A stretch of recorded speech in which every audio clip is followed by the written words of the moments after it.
छत्रपती संभाजीनगर तालुक्यातील उपाधीक्षक भूमी अभिलेख कार्यालय इथं भूमापक म्हणून कार्यरत असलेले सरकारी कर्मचारी विनोद रामचंद्र काळे हा एसीबीच्या जाळ्यात अडकला असून एसीबी विभागाने त्याला 80,000ची लाच घेताना रंगेहात पकडला आहे।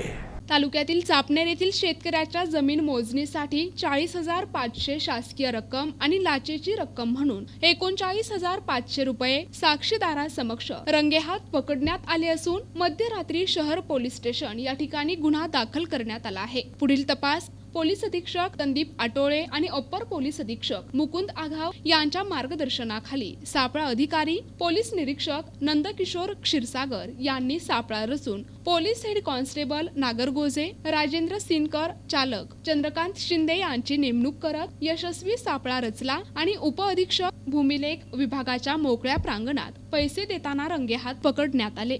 NTV news Marathi, Chhatrapati Sambhajinagar.